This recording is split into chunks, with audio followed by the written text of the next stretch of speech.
Mr. Brown's Fantastic Hat by Ayano Imai.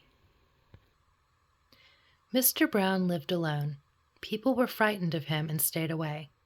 Mr. Brown had no friends, and he didn't want any. He had a smart hat he would wear when he went out for long walks. He told himself life was perfect without anybody fussing over him. But secretly, Mr. Brown was very lonely. One day, while Mr. Brown was sleeping, a woodpecker flew down and started tapping a hole in his hat, thinking what a wonderful nest this hat would make. When Mr. Brown woke up and saw what had happened, he was shocked. He didn't like anybody coming near him. But that was only the start. The woodpecker soon told all his friends about the wonderful new home and invited them all to join him. Then the woodpecker pecked more holes in the hat. "No, stop it at once!" shouted Mr. Brown. But Mr. Brown couldn't stop the birds from coming. Then, to his amazement, something magical happened. As more and more birds arrived, the hat grew taller and taller. At first, Mr. Brown had no idea what to do, but slowly he started to enjoy the birds singing as well as their company. His life certainly was not dull any longer. Now Mr. Brown loved to show off his hat. Everywhere he went, it was full of the music of singing birds.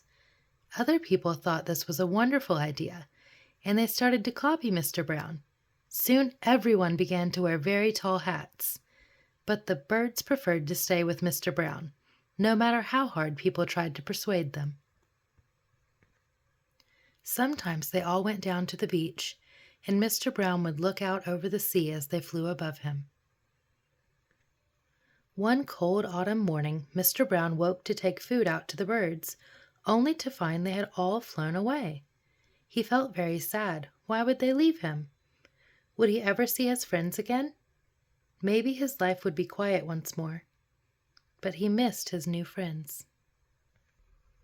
"I don't care where they have gone. Really, I don't," Mr. Brown said to himself as he prepared some food for them, just in case. "I'm not at all worried about them," he said, looking out his window each day. But even Mr. Brown couldn't convince himself that was true. The days became shorter and colder. It was time to hibernate for the winter. But Mr. Brown tried hard to remain awake. Who would look after the birds if they returned?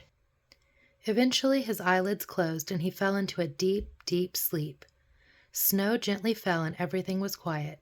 But if you listened very carefully, you could hear Mr. Brown snoring. Outside, all was quiet, and everything was covered in a blanket of snow. One morning, Mr. Brown woke up to the sound of knocking. He had been dreaming of the birds and felt he could still hear them singing.